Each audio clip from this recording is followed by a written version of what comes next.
What's going on, y'all? It's the Kid Footwear Fabian back again with a reaction video. Today I do have a Queen interview from 1977, man. I'm excited about this one. It's Freddie Mercury interview.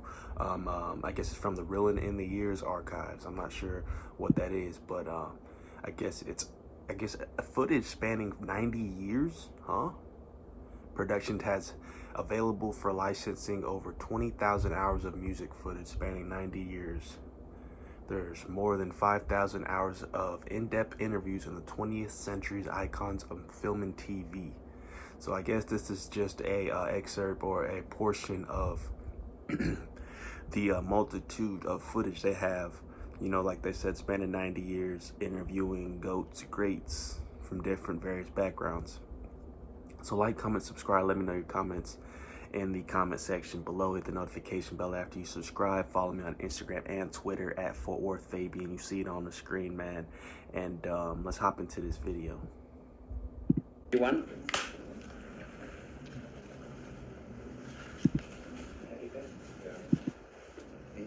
Good. Right, well, Freddie, welcome to Countdown. Hello. Welcome to Australia. This is actually the first time we've had a Australia. chance, really, to talk to you on Countdown. Although you've been very much involved with the show as far as film clips and that is concerned, and with the hit records. If we may, can we go right back to the first tour you ever had of Australia, which was that one concert at Sunbury. At that stage, you were still sort of building up as far as the group was concerned. But I remember at that stage also that the group were utterly convinced that that you were going to be a world-class group. Can we just talk about those times? How do you mean? I mean, it's just something that we were going through. It's a phase we were going through. I mean, that's the first time we'd sort of been to Australia. And I mean, I think that they're very good memories. I mean, I can't remember that much about the very first time. I can remember the larger tour that we did. And I think that was a very good reception for us. I mean, numerous little incidents that happened, which were sort of great. Yes, what I was trying to just go back to, that first time you had already built an amazing visual image on stage, and it was very hard going on at Sunbury, virtually being unknown as far as the group was concerned in Australia. Coming in out of this cold to sort of do a headline was kind of difficult. I mean, I know at the time we had a lot of competition from the sort of Australian groups there, and it was a very difficult thing for us to come in from the cold. So I guess here we're talking about them early on coming into the game, maybe being overlooked, maybe not having any certainties on how they would be perceived or what waters they would have to navigate moving forward, man. But Freddie seems so nonchalant about it, because I feel like he's been asked this question before, in the sense of, you know, when the waters were kind of muddied a bit and you didn't know the foreseen future and people were counting you out, and he's just like, man, we just played. Like, you know, his perception and his state of mind, that he kind of says the position he was in that time back then, it just seems like he already had it figured out, like he wasn't doubting himself or the band. And it's something that you sort of just learn by experience. I think it was a good thing to do, because I mean, we had to, rather than sort of do a slow build-up, just come in there on the top and sort of say, we're Queen, this is what we're all about. Right. And it's nice to sort of go in at the deep end. And from then onwards, I think all it needed was for people to see us on stage. I mean, the most amazing thing was that from an unknown group, and seeing the determination of the group itself, that you were determined in actual fact to break into a world market, that 6 months later, after Sunbury of that year, in Australia, you were in fact becoming one of the world's top groups.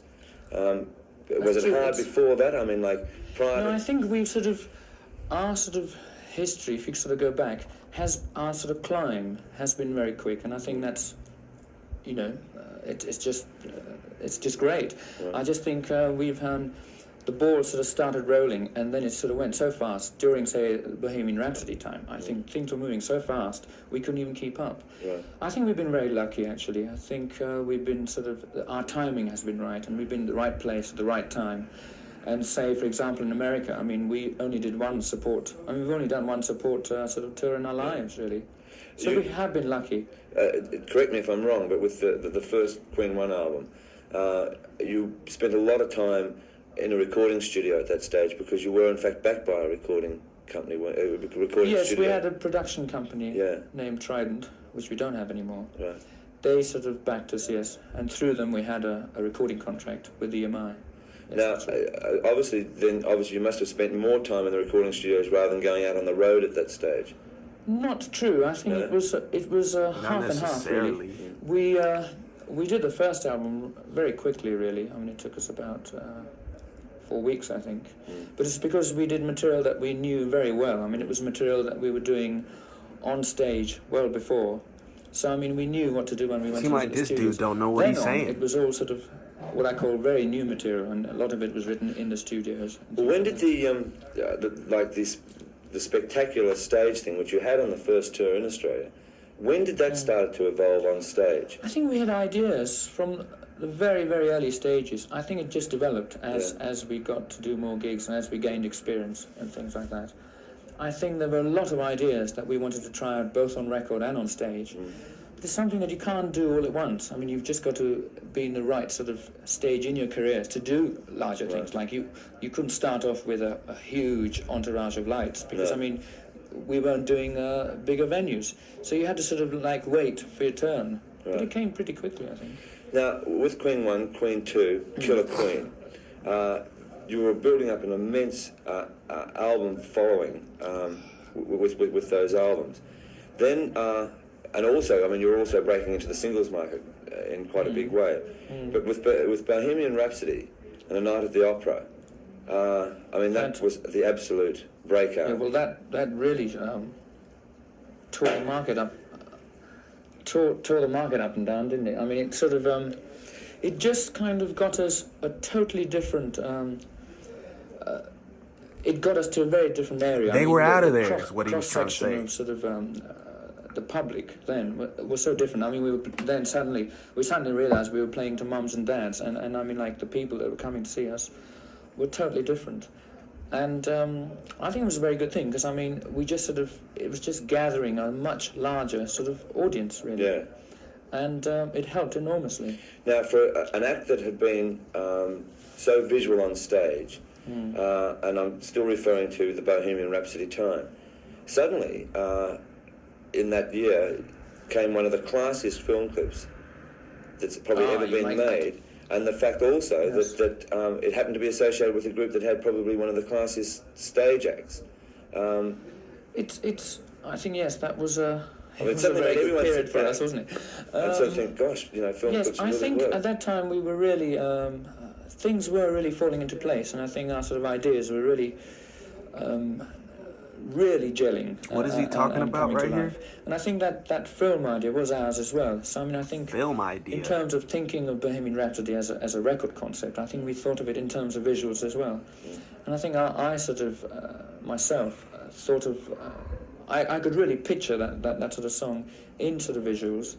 So I think when it came to doing the promotional film, I think it was kind of quite easy from quite easy, because people think we spent hours and hours making that film. In fact, it took literally about four hours, I think. And but we just had it all nonetheless, planned you were out. breaking a lot of barriers by this stage, because number one, I mean, the album was going bang like that. You were putting on an enormous stage show by this stage. You were you had a song with Bohemian Rhapsody that started to break rules because of the fact of the duration, and songs, even though back in, say, the late 60s, they were reaching the 7-minute mark. In this period of time, it was unheard of to have a 5-6 minute song sort of thing. And yet you were absolutely adamant that no one was to cut that down. I think basically what we do is the way we choose singles are sort of their album tracks, basically. I don't think we actually write a single and say this is going to be the single.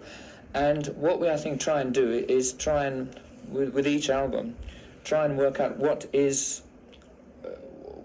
where our music is at the current given time, and try and showcase it in say one single, in one sort of number, and that's what I feel like that's all you can do, man. As music grows and progresses, like you are where you are in that moment in time with your music. It doesn't, sometimes your music can grow ahead of the artist and things of that nature, vice versa. In retrospect though, but it's like all you can do is take music and growth in strides. Like a lot of these interviewers are asking questions about times and periods to where the band and him personally weren't even thinking that far. How would they know they become that big in the time of conception and growth? And like, they're just taking it day by day, putting their best foot forward, playing good music. And then, in retrospect, years down the line, he can look at that time and be like, well, in that time, I was just a kid, growing up, playing music, blah, blah, blah. We're here now. You can't really, so to speak, say that his mind was where he at in the past. His mind was where it is in the present. You know what I mean? Like, that's life. You take it in strides. Takes the sort of single format. With Night at the Opera, we just felt that Bohemian Rhapsody was the song that would sort of say what we're doing at the given time. So we sort of chose that. Now, obviously, we came across certain barriers, like it being 6 minutes long or whatever, and we said, there were numerous rows. Well, the recording company wanted to, in actual fact, edit it. Edit it and things like that, yes. And we just thought, there's no point. You either sort of hear it in its entirety or pick another song. Yeah. And I think we were so sort of confident with that sort of number. It is a risk, I know. And we either thought it was either going to be an enormous flop or a huge success, depending on... Well, both the single and the album became, like, chart monsters. And I noticed that, in fact, Bohemian Rhapsody won an award the other day for one of the best compositions. BPI thing. Yeah, over the past 25 years. The pressure then on the group must have been immense to do the follow-up album, which was A Day at the Races. True. I think people will, obviously, no matter how hard you try, will think of in terms of your past hits. That's inevitable. But I think it's up to the group and the musicians to really think in other terms. From my point of view, as far as the writing side of it was concerned, I really thought, I said, okay, Bohemian Rhapsody, big hit. But as far as my writing abilities were concerned, I think I could write better anyway.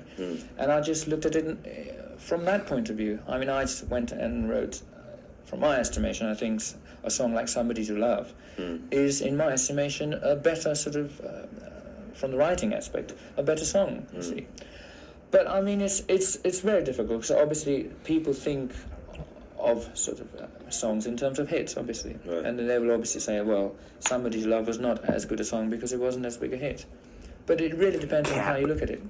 From my point of view, I think my writing ability is getting better. Well, I remember virtually this time last year, or actually it was a little bit earlier, and I was over here, and you were slightly down, and correct me again if I'm wrong, because you were spending, the whole group was spending so much time. You seemed to be locked away in the studios at that stage. Oh, God, I know. Those days are gone, thank God. Yeah. I think we actually said goodbye to that kind of production after Day at the Races, actually. And on the new one, News of the World, and we actually decided before we went into the studio that we weren't going to spend so much time. Because I think we've learned enough now to actually try and make quicker decisions. And we've learned... Can you get a couple of inches of your foot though? What's the kid doing here? And Mark, 44-1. Now, correct me if I'm wrong again, but I remember being over here this time last year, just a little bit before, in fact, and you seemed sort of slightly down, depressed, the fact that you were spending all your time in the recording studios, locked away, in fact, you said, Yes, that's true. We're still getting bills from from the Day of the Races. I think we decided from the start of this album, even from the onset of actually writing the material, that we weren't going to spend as much time in the studios, because I think we've done to death the sort of multi-tracking harmonies and the lavish productions and things. I think we've done it with Night at the Opera and Day of the Races, certainly. And I just think we felt that we needed a change, anyway, from the writing aspect as well. And so I think we wanted a much fresher and a sort of raw approach to songs. Which brings us to the new album, News of the World. The title itself is sort of almost intriguing. The fact of... He's like, really?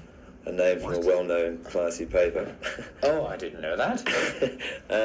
But what's more intriguing of hearing the album, and so the single itself, titled "We Are the Champions," the lyrics in "We Are the Champions" could almost be read in many ways. Well, you tell me, what do you think? Well, the first time I heard it and I looked at the lyrics, I wasn't sure, because after Bohemian Rhapsody, Night of the Opera, and then it got to the Day at the Races, which wasn't as big a album as perhaps everyone was expecting it to be. But looking, and there was a fair amount of criticism, I didn't quite know whether "We Are the Champions" was a sort of a subtle thing of saying, well, you may think, you know. I think we always write songs like that. It really is up to the listener to make up its interpretation. I think it's nice. I think up to now, I think even now, it's got to a stage where we do it subconsciously. You know, I mean, and we write, especially my songs. I mean, they don't state very categorically. I mean, they're very sort of, they can go into different sort of areas, and I like that actually. I mean, it's a nice escape for me from the writer's point of view, but I think from the listener's point of view, it's nice that they can make up different interpretations. So basically, if you ask me what it's all about, I would say it is tongue-in-cheek, and it's not to be taken too seriously. I mean, my God, I can't be serious. No. You know, it's something that I wanted to write a song that was very cold and calculated, and kind of to the point.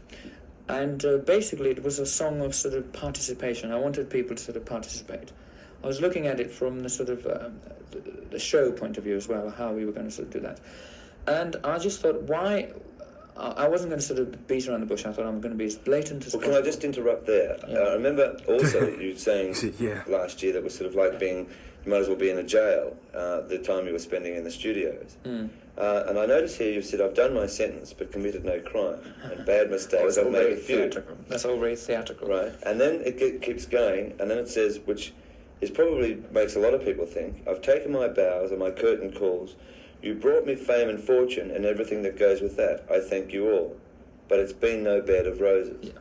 It's my way of saying that to a lot of people, I mean, that's like, a lot of people think being a rock and roll star is kind of going to a studio, making a disc. Facts. And then going around Preach, spending my all boy. the money, which I don't think it is. And I think...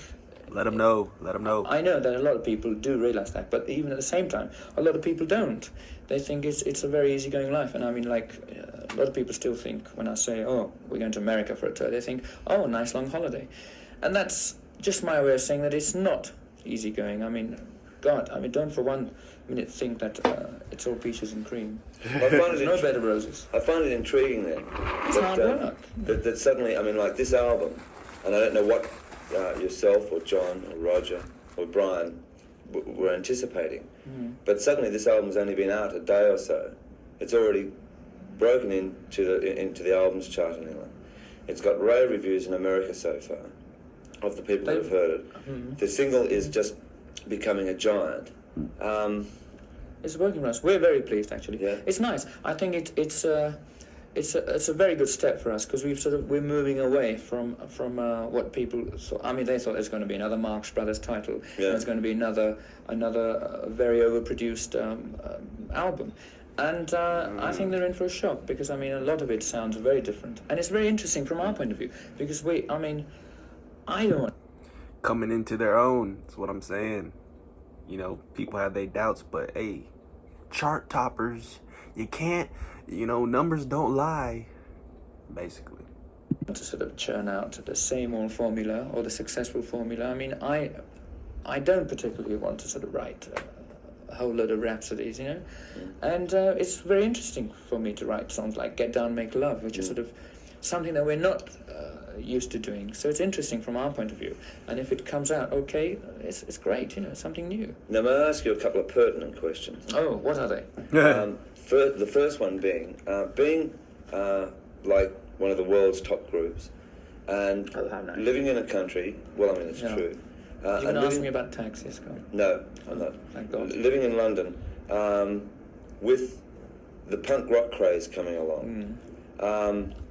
What's that? Does it become a challenge, you know, in the sense where you're finding He these said, amazing "What's that?" contrasts, and like you'll find the punk rock writers who will follow a certain stream and may try to put down the established top world acts of today. I mean, is it a challenge to you and the rest of the guys? It's always been a challenge. It doesn't matter what, even if there is a new movement or call it what you want, there's always a challenge. Take for example the charts today. I mean, at the moment, I feel there's enormous competition with just the established acts. I mean, there's ELO, there's ABBA, there's Rod Stewart. So I mean, there's always competition, and we're never going to. I've never heard won a lot about resting on my ELO. laurels, really, because I always know there's that competition, and that's what keeps us. Keeps the driving force there. But with the new stuff, I think it's all healthy. I think there's always going to be a kind of a new movement, because I mean that's how we started. Can I be bold to say that then I think it almost brings the cunning out in you? I think you almost enjoy it. Oh yes, I mean the day where we sort of say that, well, we're the greatest or whatever. I mean there you are, we're the champions. I mean it's not meant to be taken. But one could almost look at it that way as well. Yeah, I mean we certainly haven't hit our peaks. I mean there's always, you've got to keep going. I never thought about it like that. Kind of a good point, man. That whole song was him saying, look at the work we put in, or look at us, we are the champions. It could be taken humbly, it could be twisted, and people could have perceived it a whole different way. I never even thought about that, because when you think about that song, it's more like a holistic, bringing everybody together, and like we all have potential to be great. We're champions. Don't knock yourself, don't down yourself. But he could have been speaking in the sense like us, look at us. Don't overlook us. Don't overshadow us. Look at what we've accomplished. We're here to stay. We are champions, and we are the GOATs, the greatest playing right now. Arguable, but still have to do. So I think the competition is always there, and whether there be a punk rock movement or call it what you like, it's all there. Now, may I tick you off, just you and the rest of the group off? Right. Just in this one sense, where you've done two amazing television specials, in the sense that they're in the can, especially the Hyde Park concert, and like I was lucky enough to be in London and see the concert. But really, the rest of the world awaits to see Queen and Hyde Park on video and television. I think everybody's... The rumour is that the reason it's being held up is that they're waiting for Queen to go in and edit it. Who told you that? No, actually, what is being done at the moment is we're doing a sort of, I think, an hour to an hour and a half long documentary. I don't know if I told you that. And that's where I think that's going to be very good for us, because I think a lot of people have been waiting to actually not just see little spasmodic... Which we did see as far as the single stuff was concerned. Yeah, I think people now want to see a more in-depth sort of... thing on Queen, and I think a documentary is really inevitable now, and we're sort of working on it right now. So I mean, I think the release date is set for February in this country, and then ultimately it's going to go all over the world. So I think it's going to be much more sort of much more in keeping of what we're doing, rather than sort of see the odd promo films. Well, can I congratulate yourself and Brian and John and Roger on a great album. Well, thanks very much. And a good single. And all I can say is thanks for being on Countdown, and you've got to come down to Australia soon. Will do. Thanks very much, Fred. Thank you. All right. Yes.